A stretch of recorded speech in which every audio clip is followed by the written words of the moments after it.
Hello, everyone. Welcome to the Vedic Astrology podcast. My name is Fiona Marks, and today I'm excited to be talking to my guest about a topic that is very intriguing to me in my history of coming to astrology as a life coach. I've learned a lot about the strengths of life coaching, and as I moved into astrology, it also shed some light for me on some different perspectives of how we can do our inner work.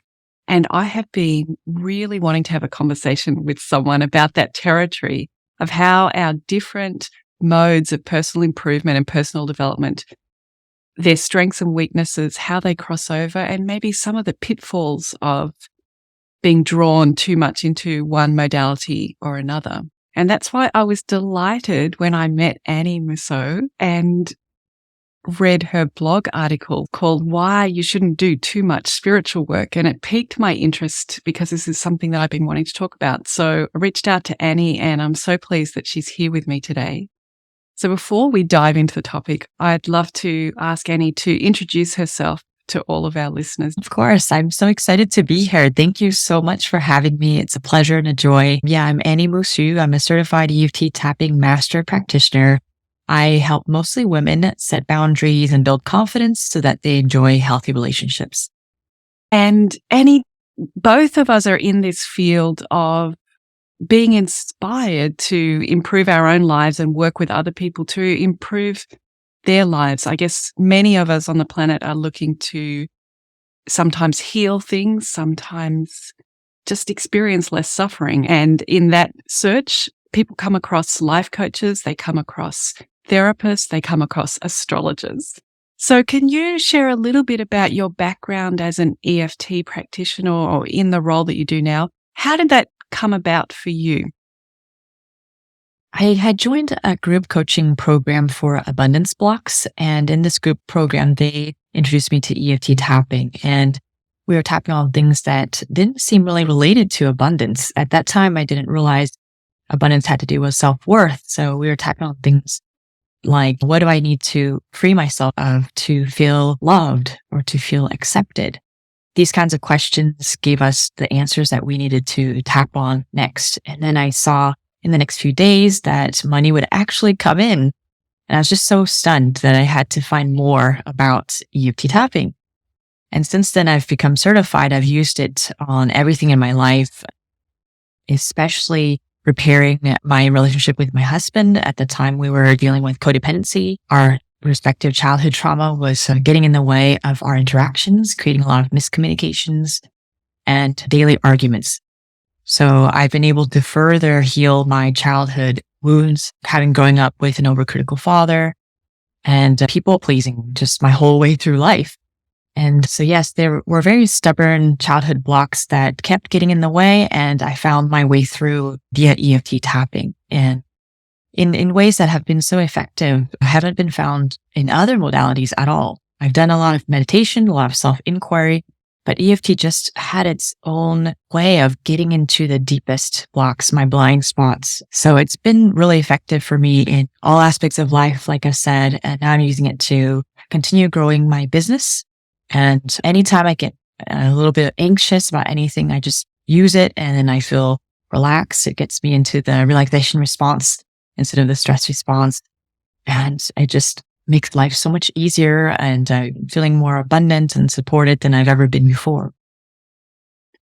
And for people who haven't come across EFT before, although this could be a whole podcast on its own, so briefly, could you just share a little bit about what EFT is for anybody who hasn't heard of it or is unsure what it is? Yes. EFT is emotional freedom techniques or tapping. And we tap on different acupuncture points on the hands and the face and the upper body.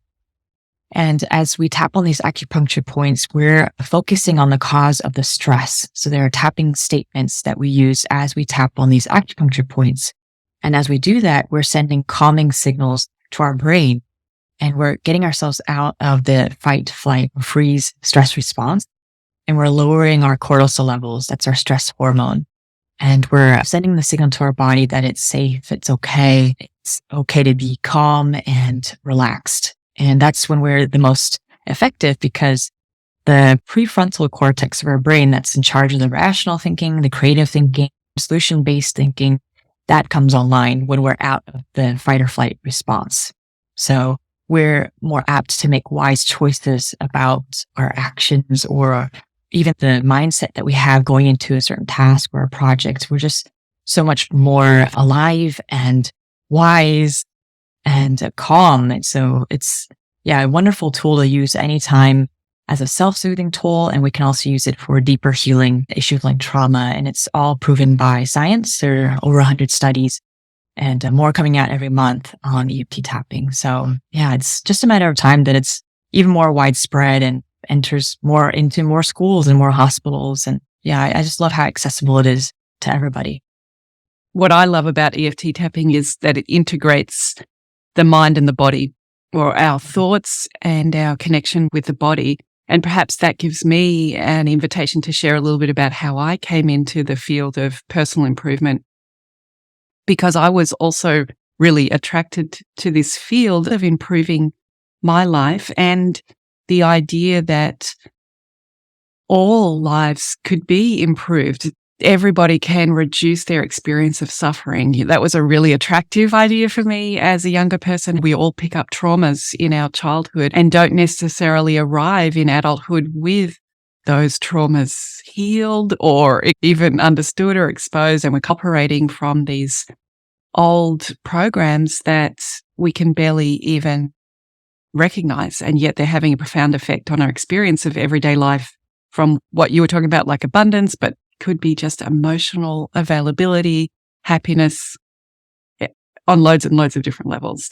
So I was really inspired around life coaching. It was a personal improvement methodology that I really liked. In my profession at that time, I was working in human resource development in a large organization, thousands of employees. And we had a good understanding in general. There was a good level of knowledge about neuro-linguistic programming. But combining that with life coaching, which sort of happened in the late 90s, early 2000s in the kind of work that I was doing, I found very empowering. And so neuro-linguistic programming in some ways gave birth to the life coaching movement, because it's saying that the language that we're using, the words that we speak, actually reveal our ways of perceiving the world. And when those ways of perceiving the world are faulty or incorrect, we go around running programs that are also faulty and incorrect. So it's almost like being able to see the software by listening to people's language and watching all of their non-visual communication. One can see the software that's written and have tools to help people reprogram. And so neuro-linguistic program is famous for many things, but one of them is like reframing is probably a very famous technique from neuro-linguistic programming, as is the visual auditory kinesthetic, and as is even rapport. I think neuro-linguistic programming is beautiful in placing rapport at the center of all change. The rapport between two people is the conduit for how change takes place. It's a really vast and beautiful field. So I was lucky enough to be trained as a life coach, as a business professional coach as part of my work. And for those people who have been following the podcast recently, we did an episode about the 11th house and gains and about Aquarius. And in that we talked about the drama triangle, which is this model of the victim, the persecutor, and the rescuer. And I guess life coaching builds around this kind of model, largely encouraging empowerment, that as we've made it to adulthood, whatever it is that's happened in the trauma that has gotten us, but we've made it now to be an independent and fully adult person. Therefore, we can reclaim our empowerment and step out of our drama triangles and begin to choose things consciously that we want in our life, and also let go of things that we don't want. And that's really largely what a life coach is helping someone do, is identify what they want and helping to set clear goals around that, to break it down into manageable, achievable steps that the client reports back to the coach. Sometimes having that coach really helps, just knowing that you're going to have to show up on Tuesday and say whether you did do that thing or not do that thing. And the coach also helps identify those things that we don't want and strategies to let go of those things and using our mindfulness. So it's a really powerful personal improvement strategy, but it can have some pitfalls as well. And this is where our connection came along with your article about raising awareness that perhaps there are some dangers to doing too much personal improvement work. So do you want to share a little bit about that blog article and how it came about for you, Annie? I tend to go to extremes when it comes to personal development.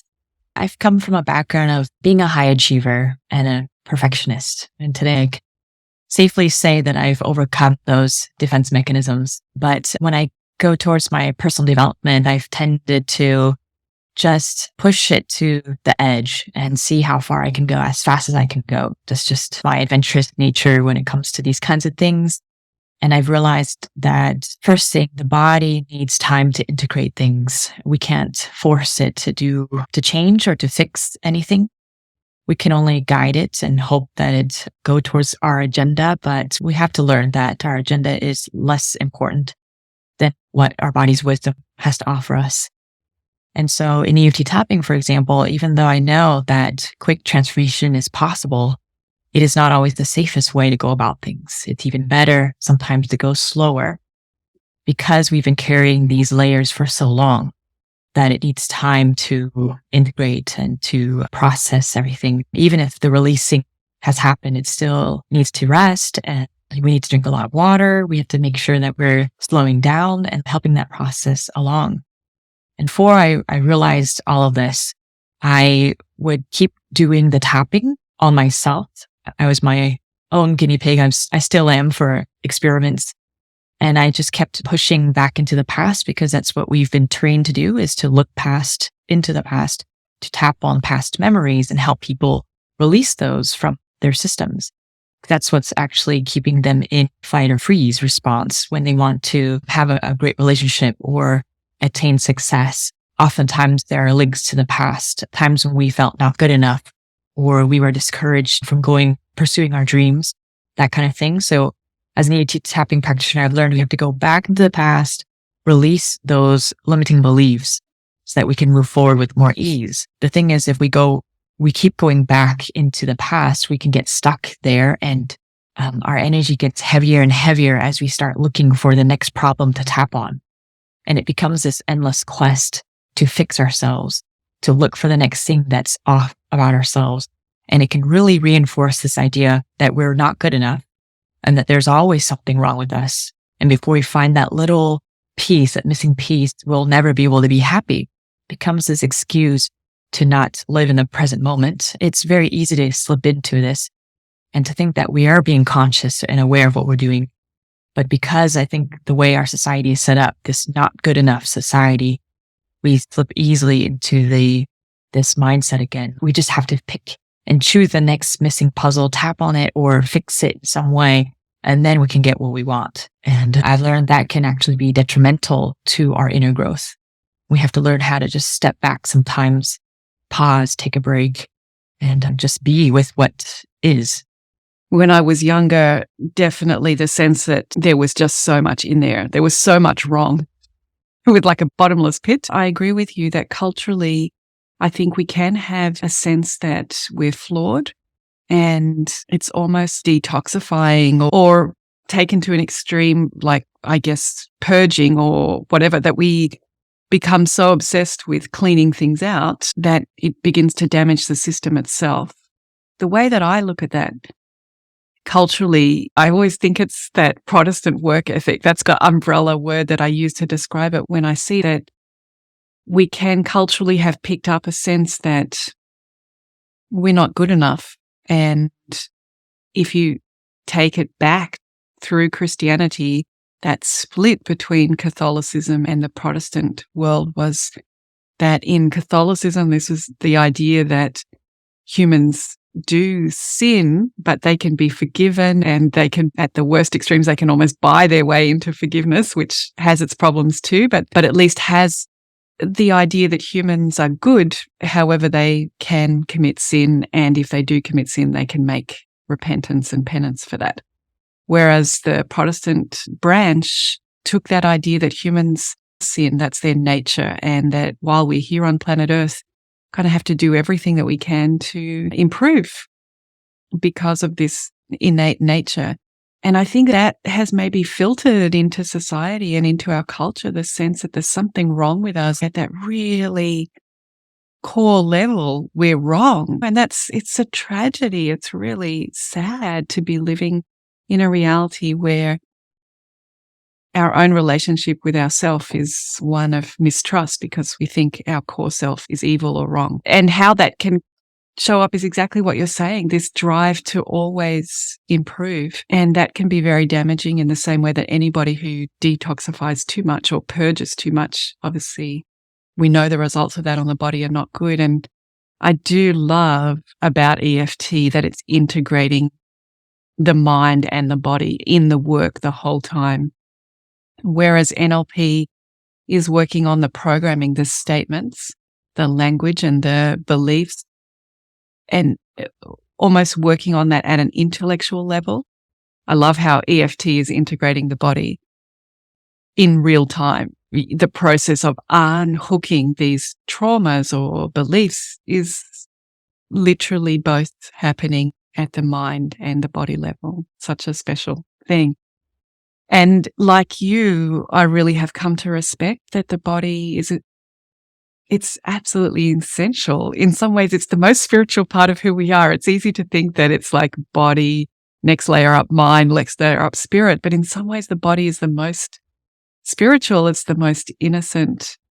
And I was lucky enough, having been a life coach professionally, I then took a sideways step to become a massage therapist. And I continued seeing private clients for life coaching, but I worked as a massage therapist for over a decade. And it's so beautiful that innocence of the body, the presence of the body, the time, how the body exists in the present moment.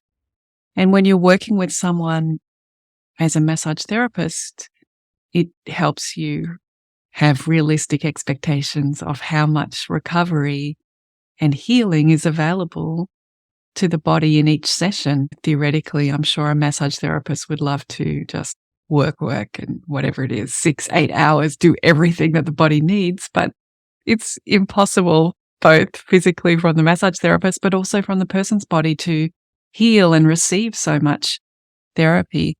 And so massage has this real rhythm of someone coming, creating more ease, them returning to their life, coming back, seeing what's set and what has released and working again. And this rhythm helps the provider, the massage therapist, the therapist realize that things take time and things happen at their own time. And then, of course, when we talk about time, it's a real opening to think about astrology, right? Because astrology is always interested in time.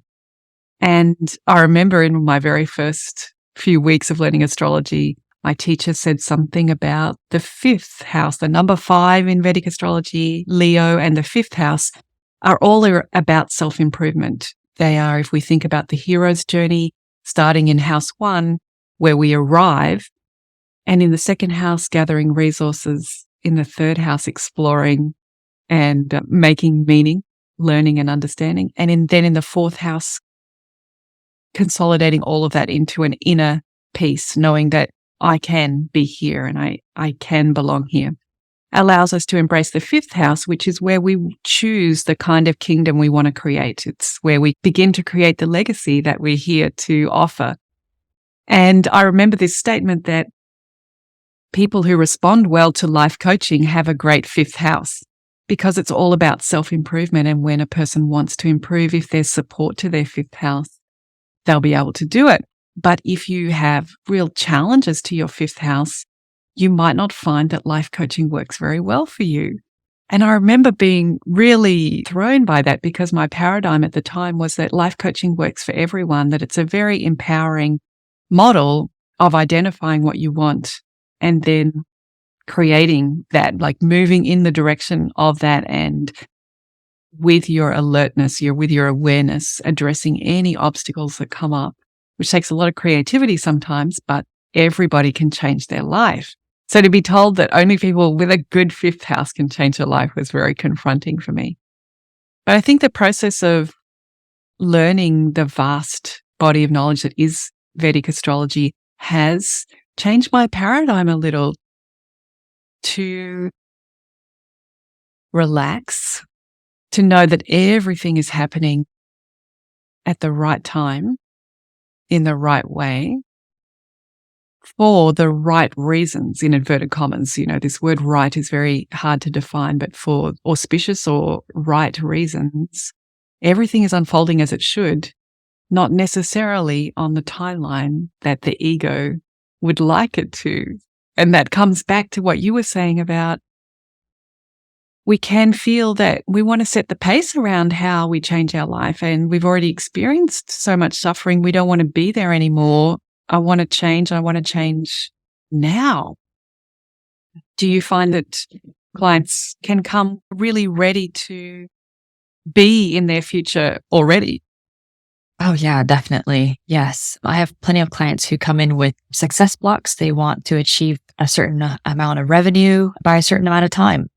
And so I let them know right off the bat that I'm only here to guide them, and we can have really great results with EFT. They can happen even very quickly, but sometimes things take more time than usual than our agenda would like to admit. Sometimes I wonder, how much control do we have? Because in my experience, I've tapped on my success blocks and then I have immense results. I've seen a client come in maybe the next day after I've tapped and released a huge block. And so for me, it reinforces the idea that it does work. And fortunately it does. I think that's what the EFT tapping is amazing, is that we can cut down time. Like, for example, people come to me after years of talk therapy and they wonder, what can EFT bring to me now? I've done all the different modalities. I've even tried acupuncture. EFT is based on acupuncture. Yeah. And I tell them, every person is different. Each body is different. Your needs are different. So each modality might bring you something different that you needed before. Now you're ready for it. And so it's worth trying. The other thing that comes to mind is that consciously we might want to achieve a certain amount of revenue, or we want to have that fulfilling relationship. And unconsciously, there's a part of us that doesn't actually want it. And that sounds crazy, but it's true. There might be a part of you that still feels rejected from the last breakup, or grief from the last breakup. Maybe you think that you've already overcome it, but today, unconsciously, you're still running the program. I don't want to get hurt. I'm afraid to be vulnerable. And so that actually creates a divided will between your conscious and your unconscious. They're in conflict. And so that will actually create more resistance and keep your goal further away from you. It's your body's natural way of keeping you safe, of trying to protect you. So I take a lot of time to explain to people the way our mind and body work so that they understand it's not their fault. It's not their fault they're not tapping enough, or they're not doing enough meditation, or they're not putting enough effort, because it's too easy to blame ourselves when we don't have what we want right now. And so we have to learn how to relax and stay humble on the path in the process of creating change in our lives. We have to really meet ourselves and our bodies exactly where they are and meet it with acceptance and love. That's the most healing thing we can do for ourselves. Absolutely. And I think this is what I have really gained or had reinforced by Vedic astrology, is that when one looks at one's chart, is lucky enough to look at one's chart, hopefully one develops a real sense of compassion for the journey that the self has been on, that there are many obstacles, there are many traumas and disappointments, and that's okay. That's not something to be ejected or rejected. It's okay. I think Vedic astrology helps us stay in that place of having compassion for the self and the journey that has brought us to this point. And it's one of the things that I do think is very healing about Vedic astrology, is helping someone have compassion for themselves, helping someone accept where they are right now, and also helping take off that burden that can come from life coaching, that if I'm empowered and if I'm powerful, then everything is my responsibility. We can get this over responsibility that then if I'm poor, that's my fault. Now it's my fault. Or if I'm not in a relationship, it's my fault, because if life coaching is true, then I'm the one who's creating this reality, and therefore I'm a bad person. And it just feeds back into the seeing the lack in my life as, now not only is it a lack, but it's like a reflection onto my ego,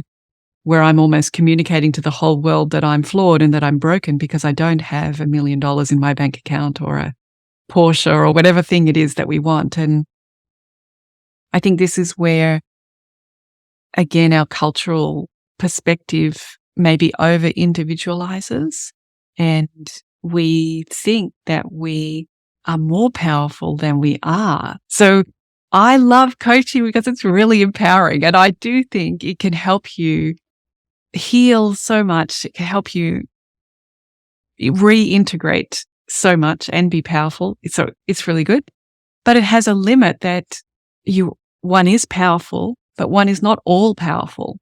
And Vedic astrology is a great way of seeing all the other energetic forces that are on the chessboard as well. And hopefully that helps a person take off that baggage that my lack or my failures are indictment on myself.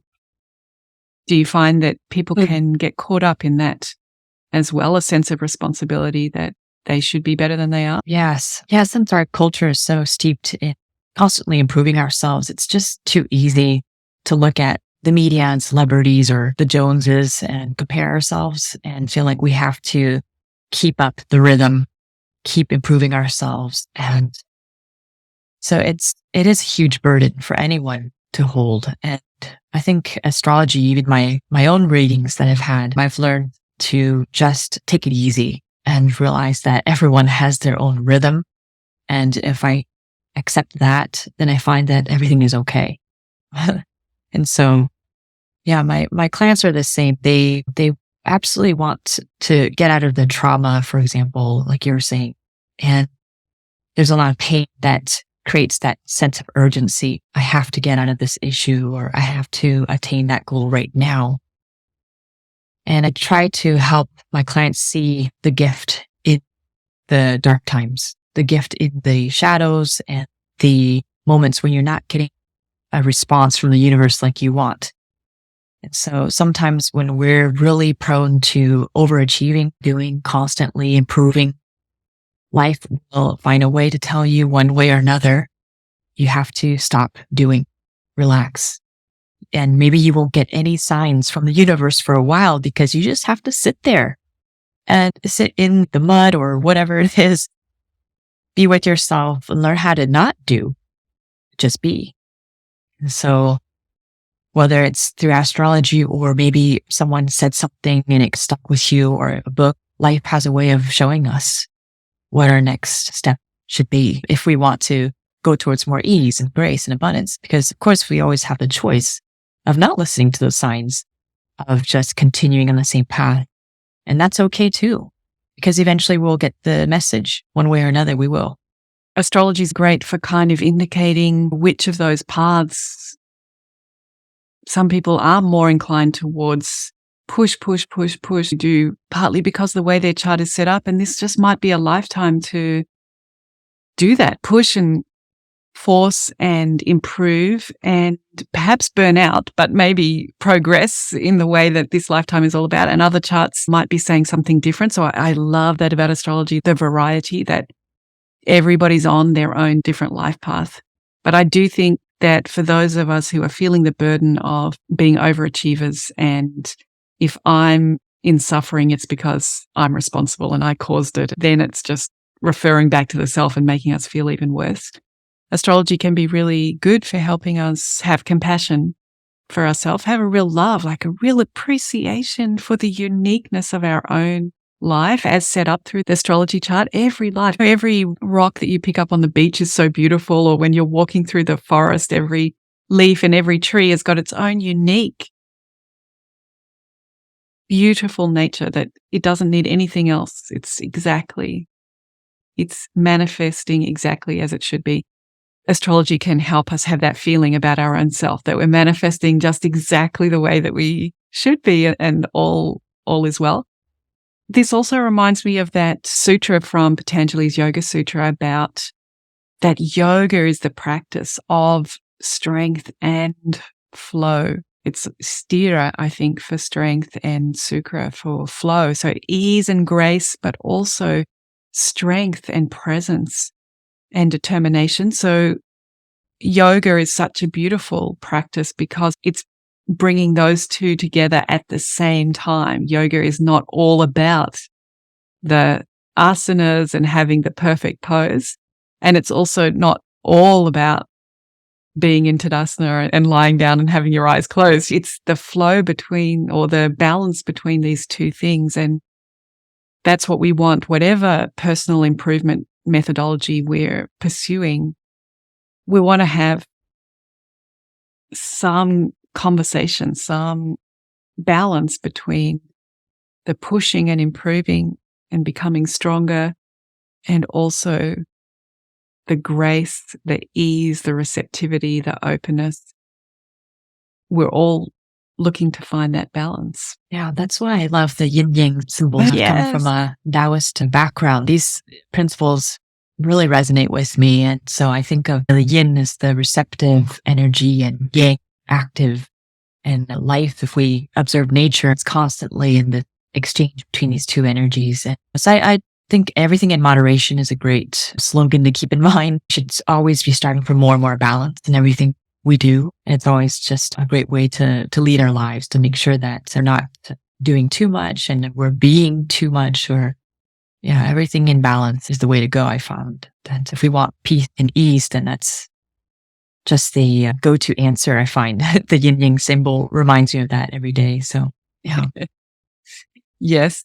And then I guess there are dangers as well of going too far down the acceptance path, although everybody is so different that the point on the continuum that is too far for each person is probably different. But I think that if you take astrology back to its like mythological, legendary roots, whether these times actually existed or not, but what we think of as being ancient Greece or ancient India, where someone might feel that they're born into a caste or into a class, and that their entire life is set by the stars under which they were born, and they will never rise above that status, or hopefully fall below that status, and that one accepts life's whatever destiny and fate has for one accepts it, and there's no point fighting against fate. I guess is if you turn the dial too far the other way, astrology can lead a person to potentially not strive. Yes, I grew up Buddhist, so this idea that we have to give up all material possessions and renounce ourselves from the physical world really was ingrained in me. And so I went through a time when I did that. I barely worked. I was privileged enough to not need to work, and spent my days just meditating and doing yoga, reading spiritual texts. And it was a very fruitful, rich time in my life. I even thought, well, this is my way of contributing to the world. It's just making sure my vibrations are high and radiating that out in my daily life. And that's enough. I don't have to go after the dreams that I had when I was younger. That's all right. This is my path. And I realized that, again, my energy got very heavy, and I fell into kind of a depression. Realized that I wanted more from life. I wanted to feel more fulfilled than what I had been taught. My mom is a very active Buddhist, and she would like to spend her days praying. She spends many hours of the day praying. And I think I've recently realized that she's coming from a different time and generation where spirituality was the traditional mindset is you must renounce from the physical world. And so this very yin receptive energy dominating your life And I think now I realize that has its place in the timeline of the universe. Maybe for a time we needed that. We needed these people to uphold the spirit side of things as we as a society become more and more disconnected from our spirits. And now this time period that we're in, my generation, we're in this wave of people who are learning how to integrate spirit and form. So we're being forced to or asked to integrate what we've learned being in that yin state, all the wisdom that we've had, the revelations, and bringing that into everything we do now in our jobs, in our family lives, as we go about our chores, very terrestrial, right? It's a very material world, physical, 3D world.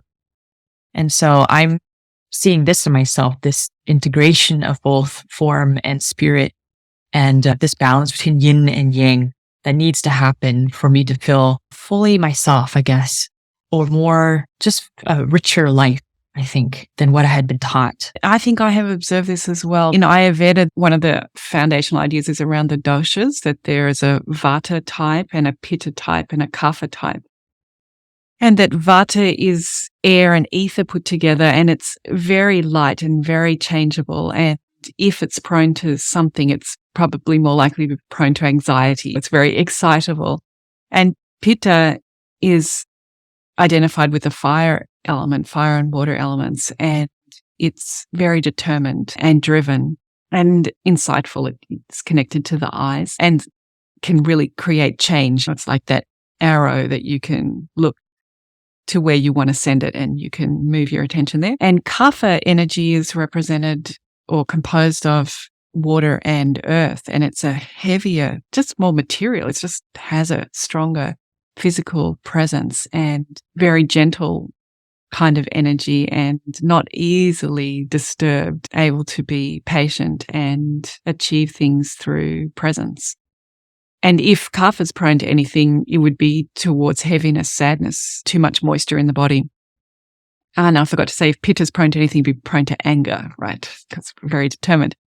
And sometimes what I think is that perhaps kapha dominates in some ways this uniculture that you and I are talking about that obviously doesn't exist, but there's some culture that is Western or American or popular that we're aware of, because when one's dosha is dominated by kapha, it can be really helpful to get more stimulation and do more exercise and eat raw food and really dry out the inside of the body because it's too wet and heavy. And sometimes I think that's why we see so much information about just do it and various diets and various motivational things, and people that really push is because keeping that kapha active is so helpful for kapha because it's such a strong type. It's so materialized that it can really respond well to all of this activity. However, of course, the vata dosha, if it's going to be stimulated and on these raw diets and getting lots of air inside the body, it's only going to aggravate so much more of the vata and send these people into more anxiety and more a state of dispersion.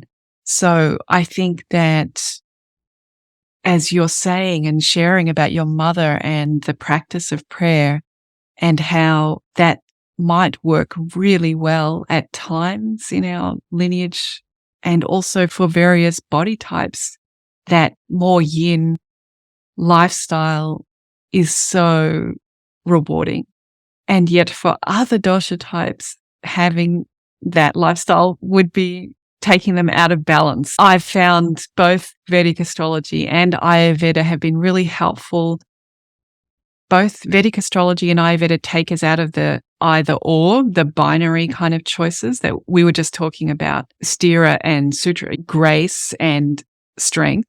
So that's a bit binary. What I love about Vedic astrology and Ayurveda is bringing in at least 3 choices. And I think Vedic astrology brings in hundreds of choices, but reminding us that it's not an either-or game and that what is good for one person's body type is not necessarily good for another person's body type. And as you're suggesting, even the timeline of history, the generation that we're born into, these things are important. And in Vedic astrology, I don't tend to read the outer planets, but outer planets are a great way to mark generations and long periods of time. And if you think about Pluto, very soon is going to be moving out of Capricorn and into Aquarius, and then go back, and then it will finally move into Aquarius. These are big generational changes that what is called upon from one generation to another, those callings can be different. Mm-hmm. Yeah. Mm-hmm. So I guess what we're getting to is that personal development is very tailored to each person, isn't it? It's a unique recipe, and it's not necessarily going to be one size fits all. Yeah, I think in my case, I needed to go from one extreme to another. So bring in the yin and yang. What is it like to have a very yin lifestyle? And then what is it like to have a very yang lifestyle? And then learning to find the balance between the two. Sometimes we have to let ourselves have our experiences that we can find that balance for ourselves and see what it means for us personally. Everybody's got to find their own recipe. What are some of the things that in astrology might lead us or give us some hints about different pathways to follow? As I was listening to you about EFT and tapping, I was thinking how well that probably works with Mercury in the astrology chart, because, and to some extent Mars as well, but Mercury is so good with language and also so connected to our nervous system that I think Mercury might be really great working with EFT. And in some ways, Mars could be great with EFT as well, because Mars is so good at taking action and it uses the nerves to do that. So that might really help. But I'm also reflecting that different people are going to have different approaches. Another thought that comes to mind is, if we think about obstacles in astrology, they're related to the sixth house. So whatever planet is ruling your sixth house could give you insight about how to overcome obstacles. And this is a little bit what we were talking about, whether to push through and force might be a really good strategy with some obstacles. And for other people, acceptance, surrender might be really good. And in my mind, then that brings, for example, if you have Jupiter ruling your sixth house, Jupiter is all about compassion and philosophy and understanding. And if Jupiter is involved in your sixth house of obstacles, making friends with your enemies and understanding the big picture might be really useful. Whereas if Mars is related to your sixth house, then taking action and being proactive is a great strategy. If Mars is in the sixth house, we love to see Mars in the sixth house in Vedic astrology. And there's probably thousands of examples like that. I would be cautious if you do have Mars in the fifth house. That might encourage you to want to over improve everything. So, yeah. Does that have any parallels with the work that you do, or am I wandering off on a bit of an astrology rabbit hole there? I can imagine someone coming in for a reading with you and wondering what kind of modality I should turn towards. That would be very helpful. Because I have plenty of people who come to me and they tell me, I've tried everything and now I'm going to try EFT. I've heard such great things about it. Let's see what it can do for me. And I think it might be helpful to have an astrology reading and see what would be best tailored to that person and their personality and their path. It's interesting. In Vedic astrology, we think about Mars and Saturn as being the two planets that help a person deal with problems in the real world, because living here on planet Earth, there are definitely problems in the real world. And Mars is a planet that addresses problems by taking action and would love to just cut problems off at the roots. Like as soon as they arrive on the Earth, we just cut them down, take action and ask questions later sometimes. And it's great to have a Mars energy that will do that, early to spot problems and decisive in the action that it takes. And its partner in Shadbala is Saturn, because Saturn is our other planet for dealing with problems, and it deals with problems that can't be resolved, problems that need to be experienced, endured, problems that need to be endured, things that can't be fixed through action. And I love that Vedic astrology has a place to put that, because when we come from this life coaching filter, it can seem as if all problems can be dealt with, like all problems are Mars problems. And Vedic astrology is highlighting there are some problems that are Saturn problems. They're things to be endured, and one will learn something through that experience. Even if one just learns, I can endure, I can survive, I've got strength, like that rock that's always being hit by the coming in of the tidal ocean waves. That rock just stands there and endures and has a strength from doing that. Yeah, it strikes me, if Saturn is on your sixth house or rules your sixth house, there might be something about acceptance, surrender, just an authentic experience of life that these things are. Oh, yeah. That resonates with me so much because there's a part in EFT tapping called secondary gains. And basically someone, like I was saying earlier, can come in wanting to achieve a certain goal. Like they want to be in a fulfilling relationship, but there's a part of them that says, no, I actually don't want it. I don't feel safe. I've been hurt so many times before. It's not a good idea. And some people can actually believe that tapping will help them get their partner eventually, which it has helped many people find their partner. But in some cases, and this applies to any issue, we are not meant to have what we want. And sometimes it can be very hard to accept that people actually underneath, deep down, maybe they don't realize it themselves, they don't want to heal. They do not want to overcome their issue. A very typical example is someone who has a physical illness, they're bedridden, and all of a sudden they get a lot more care and love from their family members. That their husband, for example, will come home directly after after working and make dinner, and then maybe their son will come and talk to her, or et cetera, et cetera. And she begins tapping and finds that she doesn't need to be in bed anymore. She's recovered, and then her family members don't treat her the same way. They're out and about, they're seeing their friends. They're not at home with her in the same way they did before. And that person can actually want to stay in bed because of that care that they received that they would not have received if they had recovered fully. So it's unfortunate.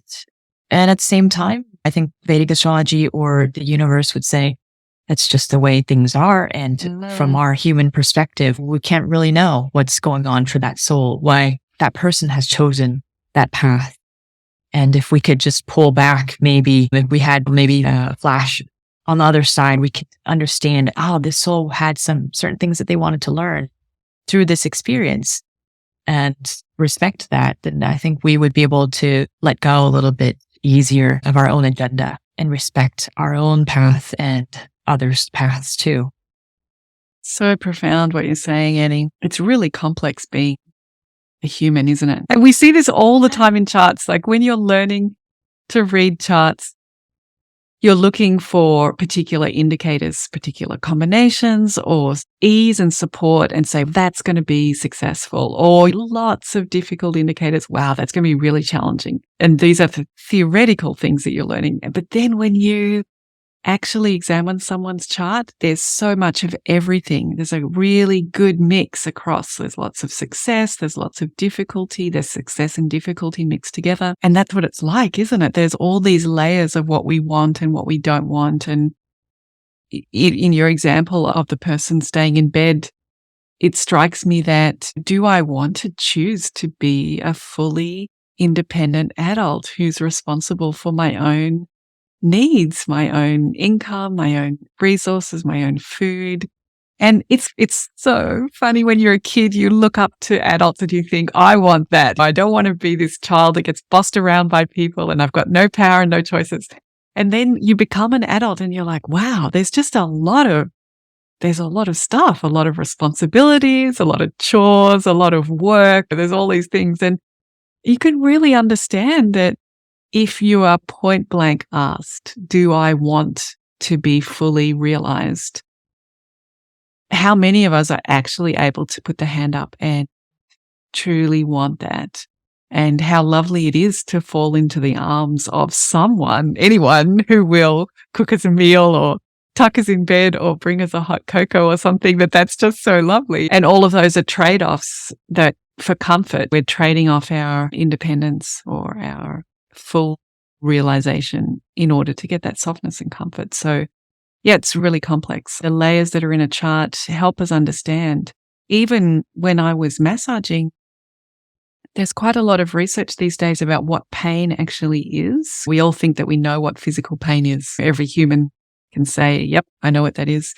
But when you have chronic pain, there's quite some debate and research around whether there is actually a source of that chronic pain, whether once pain becomes chronic, it's almost a self-referral, therefore creation system, like the signal is just on, but it's not necessarily being caused, inverted commas, by a trauma anymore. It's just sustaining itself inside the nervous system of the body and the brain. And then that gets to what I was saying to you is really profound, is what is it to be human? What is it to be awareness? And all of these programs, if you want to use neuro-linguistic programming, all of these programs that we have running that we haven't examined but keep us in some kind of status quo that we can live with or not. And when we can't live with it anymore, we end up in a Vedic astrology session or an EFT session. And that's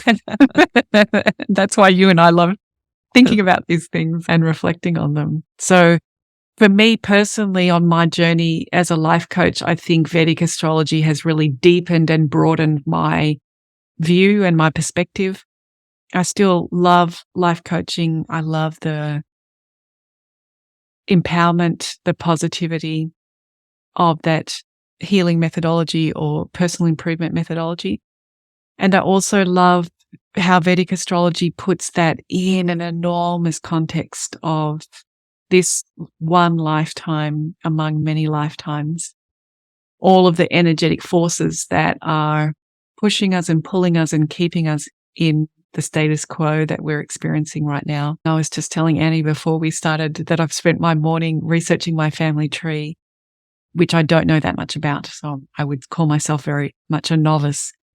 And as you do that, you realize all of these lives that have contributed to your arrival, to your DNA being here for you to use in this lifetime, and how each lifetime is so significant when we're living it here.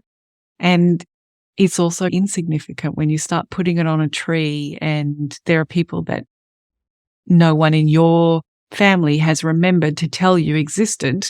Of course they did exist, but you're becoming aware of them through the genealogy. And yeah, that contrast of one's own personal life is so important. And yet we are thousands and thousands and millions of human lives. We're part of a long lineage that will continue long after us as well. Yeah. Yeah, I think it really puts things into perspective when we have the occasion to look at our genealogical tree. And just to understand that an EFT, we tap a lot on generational trauma by tapping on our own issues. I really believe that we can heal our own stuff and at the same time have this ripple effect on generations past and future. And so it's always a very comforting moment when I tell my clients, you're doing immense work here. I know you're dealing with people-pleasing tendencies. This has come from childhood. They may understand where it's coming from, like they've been disapproved or shut down when they were younger. And then I encourage them to start thinking about how their parents grew up as well, perhaps in the same mentality. And then how about their parents? How far back that has gone. And now the work that they're doing, they're breaking the chains of the past, liberating their ancestors and paving the way for their descendants so that their children can learn how to speak their truths and be authentic towards themselves. So it's a very humbling process, a privilege to be a part of.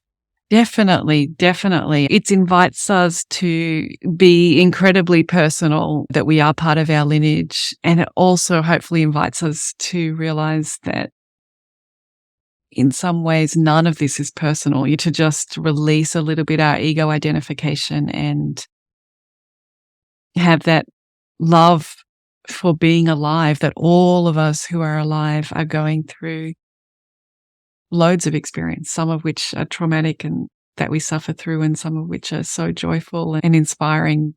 So yeah, we are very personal and also transpersonal or beyond personal. Everything that we're saying there about the genes and the lineage is uniquely us and uniquely everybody. And I think this will be a little late by the time this podcast is produced, but we just did a podcast about Elvis Presley. That's the current episode that's out right now. And that is a great episode in terms of a lot of success and a lot of drive to produce. So an incredible amount of output from someone in 42 years of life. And at the same time, as a lot of indicators for success, there's a lot of indicators for suffering as well. These really the dual indicators for enormous success and productivity, but also for people pleasing, actually. And I wouldn't normally put that term, but very much giving a lot, feeling responsible for others and wanting to give is perhaps a way to describe it, which in some ways then disrespects the self. So the self gets worn out because of all of this. So anyway, beautiful chart to look at. Great podcast episode if you have time. But from that, we're going to do what I call a jam, where we get other astrologers together and we just jam about the charts. We bounce ideas off each other about the D12 Varga. And the D12 Varga chart is looking at your lineage, your heritage that you've inherited karmically from your parents that's flowing through your chart. And in this case, we've got Elvis, very famous and dying very young.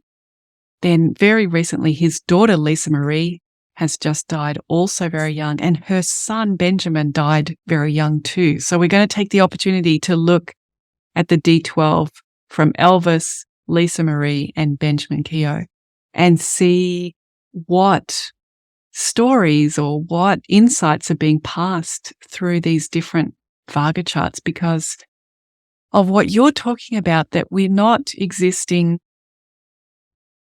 freely. We have got a whole heritage that is imparted to us through our physical DNA, but also through the emotional traumas that have shaped each of those people that have built the people that have built the people that built us, that we've built into the people that are going to go on in our future. So it's fascinating. And when you see this pattern of early death in these 3 generations, are really inspired to go and have a look at that. So yeah, astrology is just amazing of the things that you can look into. And like you say, with EFT, you guys are doing that work too. Yeah, there's an aspect of EFT that's a little woo-woo, very woo-woo. And basically you could tap on people who have passed. Yes. You can tap for people who are not there with you. Yes. So it can be someone who's alive and you want to heal and send distance healing to them, or you want to connect with someone who's passed, then you can tap on them too. And so sometimes it's rare that I use this technique, but sometimes I do find it helpful to go back in time and help maybe someone's parent who has passed on, who has dealt with the same issue that my client is dealing with. And once we clear that, then there's this ripple effect, positive on the client. And then we see that rippling out towards their children. And even if we don't tap on someone from a distance or in the past, as I work with my clients, they often find that there's this change that happens in their frequency. And they see it happening in the people in their lives. For example, one of my clients came in with childhood wounds, dealing with an overcritical mother. She and I both share very similar struggles because I grew up with an overcritical father. And once we tapped on many memories where she was shut down and just depressed from everything that her mom had done to her. She realized one day as she was taking her mom out somewhere, her mom got in the car and said, "I know that your childhood wasn't easy, and I'm so glad that we were able to come out of it and talk today." And my client was just so stunned. She said that her mom would have never said anything like that. She's usually very annoyed by her mom. And so that day was just very shocking to hear that. And the mom and her, there wasn't anything that had changed on the outside. It was my client who had changed her frequency, her inner world. And that had an effect on the people around her. So it's a really nice secondary benefit there. Yeah, I love that story, Annie. And I think it's really true.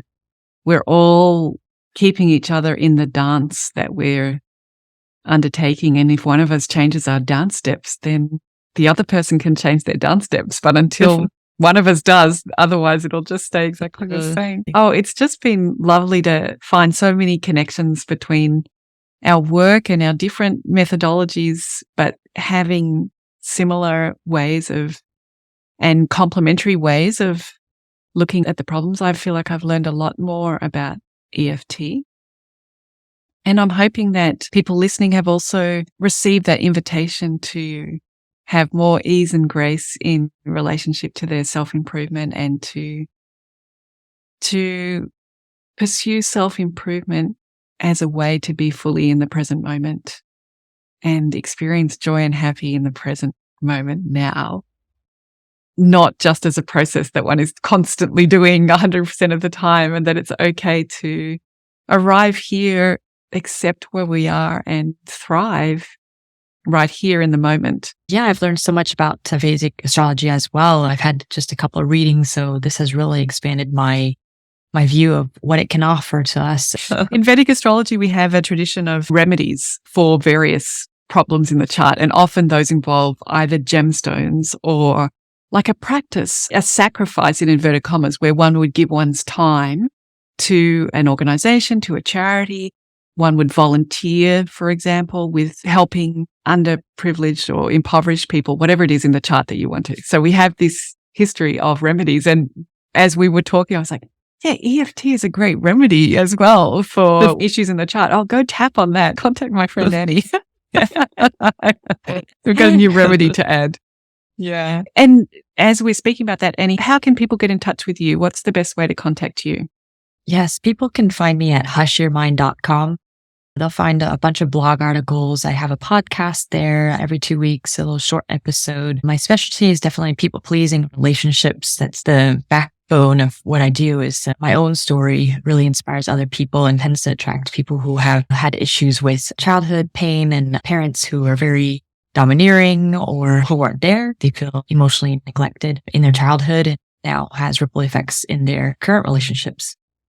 And I also offer EFT tapping meditations and live EFT sessions on Insight Timer. So that's the free meditation app and website. And that's every other Saturday at the moment at 12 p.m. Eastern Time for the live sessions. Great, Annie. Thanks so much for being here with me and exploring this topic. I've learned a lot and I've really appreciated your contribution to my thinking about personal improvement and the balance between life coaching and Vedic astrology. Look forward to catching up with you again another time. Thank you so much for having me. It was a pleasure and a privilege, and I'm so glad to be able to share my wisdom with your community, and I look forward to learning more from you as well. Thanks, Annie. Bye, everyone.